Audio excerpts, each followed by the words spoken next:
Bismillahirrahmanirrahim. Assalamualaikum warahmatullahi wabarakatuh. Syukur alhamdulillahirabbil alamin. Kita bisa berjumpa lagi di channel Doa 69. Mudah-mudahan kalian semuanya yang lagi menyimak channel Doa 69 dipanjangkan umurnya, sehat walafiat, banyak rizkinya, dipermudah segala urusannya, diampuni dosa-dosanya, dan kelak di akhirat menjadi penghuni surganya Allah Subhanahu wa Ta'ala. Amin, Allahumma amin. Salawat serta salam semoga tetap tercurahkan kepada junjungan kita, yakni baginda Rasulullah Sallallahu Alaihi Wasallam.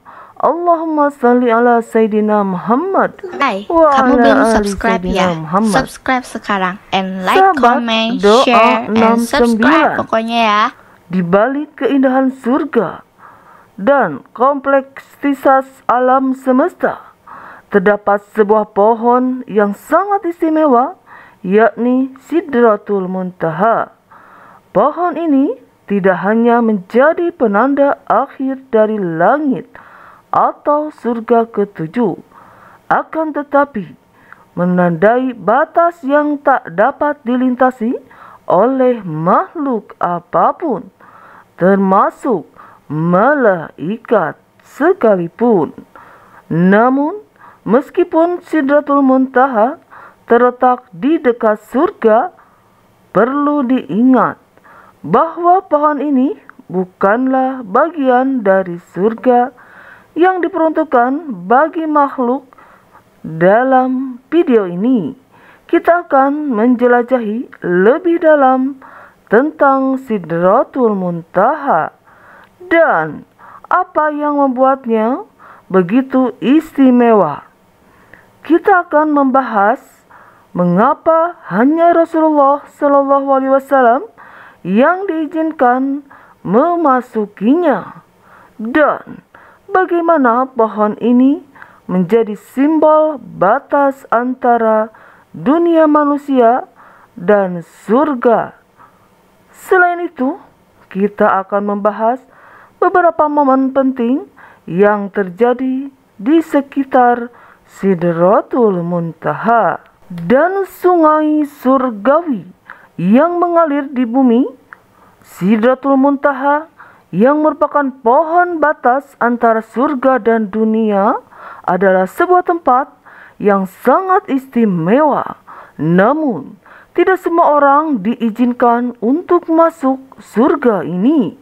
Jangankan surga tertinggi ini, bahkan ada sebuah kelompok yang terkecuali dari janji surga, yakni kelompok yang tidak taat pada Rasulullah Sallallahu Alaihi Wasallam.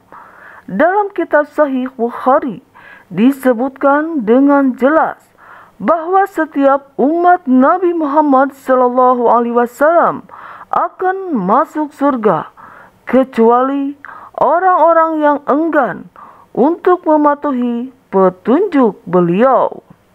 Hadis ini menggarisbawahi betapa pentingnya ketaatan kepada Rasulullah Sallallahu Alaihi Wasallam sebagai jalan menuju surga. Siapa mereka yang enggan memasuki surga? Mereka adalah orang-orang yang tidak taat kepada Rasulullah Sallallahu Alaihi Wasallam. Ini adalah peringatan penting bagi umat Islam bahwa mengikuti ajaran dan petunjuk Rasulullah Sallallahu Alaihi Wasallam adalah kunci untuk mendapatkan tempat di surga, walaupun bukan surga yang tertinggi seperti Sidratul Muntaha. Selanjutnya, kita akan menjelajahi lebih dalam tentang ketaatan kepada Rasulullah Sallallahu Alaihi Wasallam dan mengapa itu begitu penting. Dalam malam kita juga akan memahami bagaimana mengikuti ajaran beliau dapat membawa kita lebih dekat kepada janji surga yang indah. Dalam Al-Quran, ketaatan kepada Rasulullah SAW dijelaskan dengan tegas di surah Ali Imran ayat 32. Menegaskan taatilah Allah dan Rasul-Nya. Jika kamu berpaling, maka sesungguhnya Allah tidak menyukai orang-orang kafir.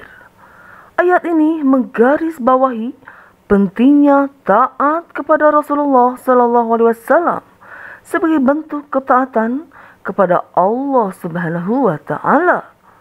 Selain itu, surat Al-Hasr ayat 7 menjelaskan bahwa taat kepada Rasulullah SAW berarti mengikuti apa yang diajarkan dan meninggalkan apa yang dilarangnya. Apa yang diberikan Rasul kepadamu, maka terimalah. Dan apa yang dilarangnya bagimu, jangan lupa like, comment, and subscribe ya guys. Maka tinggalkanlah. Rasulullah adalah pembawa kebenaran dan rahmat bagi seluruh alam. Sesuai dengan surat Al-Anbiya ayat 107. Dan kami tidak mengutus engkau Muhammad melainkan untuk menjadi rahmat bagi seluruh alam ini, menunjukkan bahwa mengikuti ajaran dan petunjuk beliau adalah berjalan menuju rahmat dan kebenaran. Sekarang mari kita fokus pada Sidratul Muntaha, pohon yang menjadi pusat perhatian. Di Sidratul Muntaha bukanlah sembarang pohon, ia memiliki tempat istimewa dalam perjalanan Isra Mi'raj Nabi Muhammad SAW. Rasulullah, mungkin kita pernah mendengar tentang Isra Mi'raj, yaitu perjalanan spiritual Rasulullah SAW ke langit yang menakjubkan. Sidratul Muntaha adalah salah satu keagungan Allah yang diperlihatkan kepada beliau selama perjalanan ini.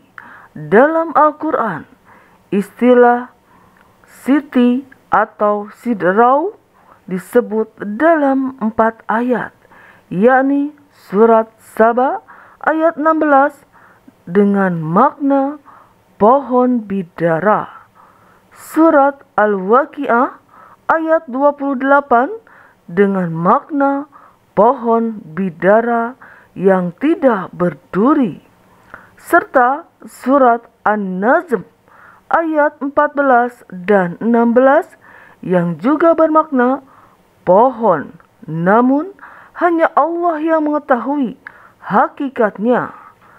Dalam surat An-Najm ayat 14, istilah Sidratul Muntaha disebutkan secara eksplisit. Sungguh dia Nabi Muhammad SAW benar-benar telah melihatnya pada waktu yang lain, yaitu ketika di Sidratul Muntaha. Seperti digambarkan dalam ayat tersebut, Sidratul Muntaha merupakan tempat di mana Rasulullah SAW melihat malaikat Jibril dalam rupa aslinya. Dijelaskan dalam salah satu hadis, saat di Sidratul Muntaha, berupa asli malaikat Jibril memiliki 6 sayap. Dari bulu-bulunya ia menggibaskan butiran-butiran yakut dan permata. Namun hanya Rasulullah SAW yang diizinkan memasuki Sidratul Muntaha. Bahkan malaikat Jibril yang selalu mendampingi beliau tidak diizinkan masuk ke dalamnya. Malaikat Jibril mengatakan, "Aku tidak bisa melewati tempat ini. Tidak ada satupun yang diperintahkan melewati tempat ini kecuali engkau." Inilah salah satu tanda keistimewaan Rasulullah Sallallahu Alaihi Wasallam sebagai utusan Allah Subhanahu wa Ta'ala. Kemudian, keberadaan Sidratul Muntaha sendiri berada di dekat surga. Sempat di mana ayat An-Najm di dekatnya ada surga tempat tinggal Nabi Muhammad SAW melihat Jibril ketika Sidratul Muntaha dilingkupi oleh sesuatu yang melingkupinya. Maksud sesuatu yang melingkupi adalah cahaya yang agung. Dijelaskan oleh para ulama seperti pada tafsir Muqatil bin Sulaiman dinamakan Sidratul Muntaha karena pohon ini merupakan puncak segala sesuatu yang naik dari bumi dan turun dari langit. Ia merupakan simbol dari batas antara alam manusia dan alam surgawi. Pangkal yang naik dan turun ini terletak di Sidratul Muntaha, menjadikan titik sentral yang sangat penting. Dijelaskan dalam riwayat Ahmad ketika Nabi dinurutkan ke langit, melihat cahaya yang agung, daun-daun muntah itu seperti kuping-kuping gajah, dan buah-buahnya seperti kendi besar. Setiap daunnya ditempati malaikat yang selalu berzikir pada Allah Subhanahu wa Ta'ala, sehingga Sidratul Muntaha layak disebut puncak ketinggian. Yang diketahui makhluk juga dikenal sebagai pohon tempat terakhirnya arwah para syuhada yang senantiasa mendapat karunia rezeki Allah Subhanahu wa Ta'ala. Pohon ini berada di atas langit ketujuh, di sebelah kanan arsy, dan memiliki dahan yang berupa mutiara yakut dan zabarzat. Setiap daunnya ditempati oleh malaikat yang selalu berzikir pada Allah Subhanahu wa Ta'ala. Sidratul Muntaha adalah puncak ketinggian yang hanya Rasulullah Sallallahu Alaihi Wasallam yang mengetahuinya. Bahkan malaikat Jibril pun tidak bisa memasukinya.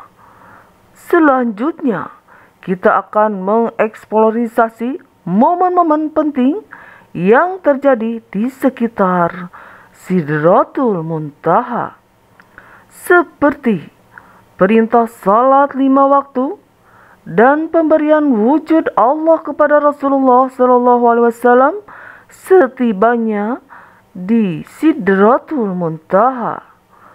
Salam yang terucap dari lisan Rasulullah SAW adalah At-Hayatul Mubarakatus Salawat.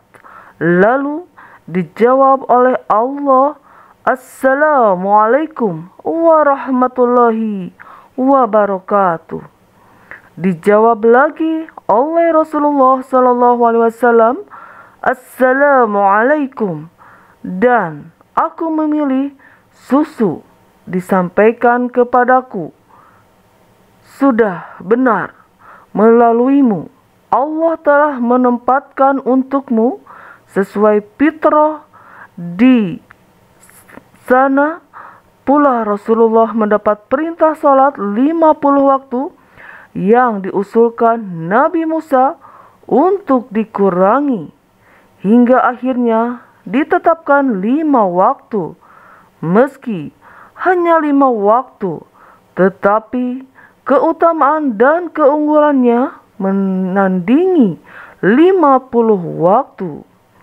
Sidratul Muntaha bukan hanya tempat yang menandai batas antara surga dan dunia, tetapi juga memiliki keterkaitan dengan sungai-sungai surgawi yang mengalir di bumi.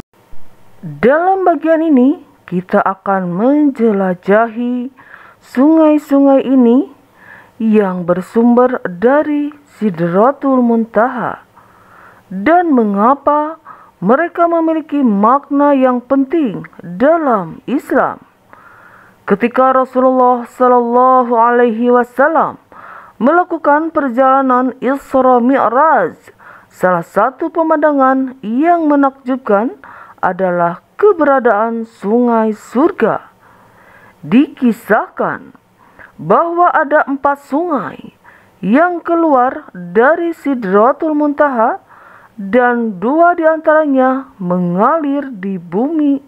Luas sungai ini adalah Nil dan Eufrat yang dikenal dalam sejarah peradaban manusia.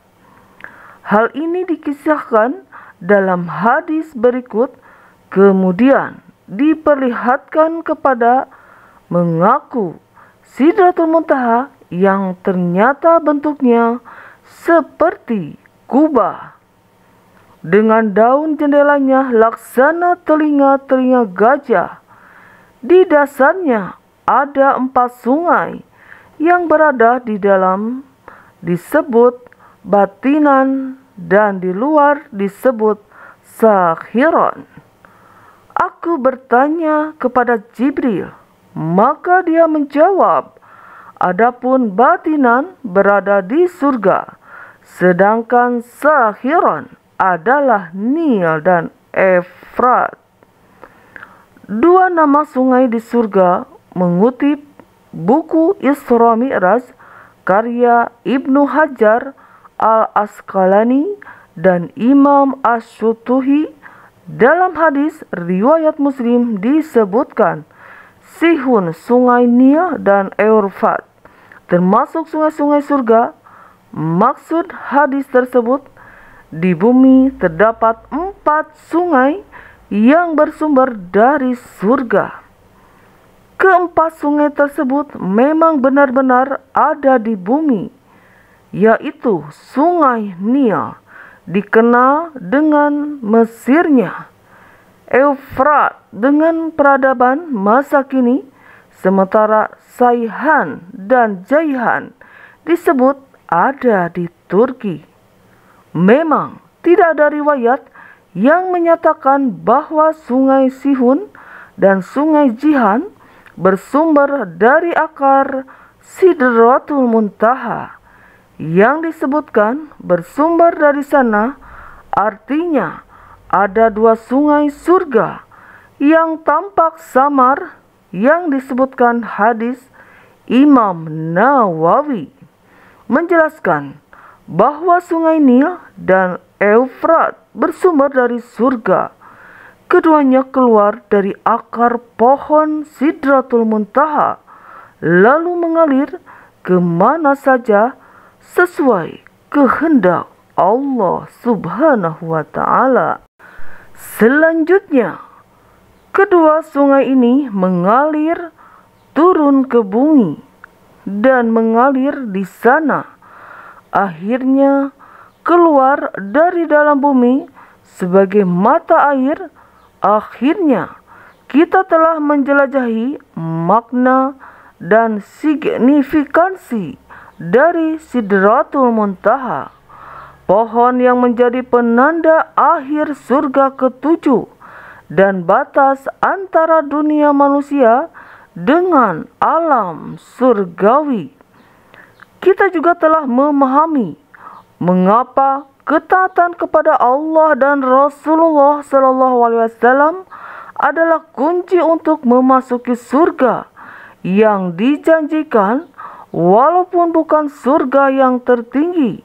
Sidratul Muntaha adalah simbol dari batas tertinggi dalam agama Islam, tempat di mana hanya Rasulullah SAW yang diizinkan memasuki ini.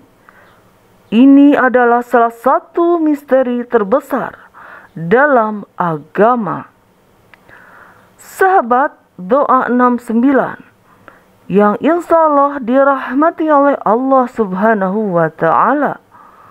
Mudah-mudahan kita sebagai umat Rasulullah Sallallahu Alaihi Wasallam, kita bisa menjadi umat yang taat kepada Allah Subhanahu Wa Taala dan taat kepada Rasulullah Sallallahu Alaihi Wasallam, dan mudah-mudahan kelak kita semuanya di akhirat menjadi penghuni surganya Allah Subhanahu Wa Taala. Amin, Allahumma amin. Walau alam bisawab. Wassalamualaikum warahmatullahi wabarakatuh.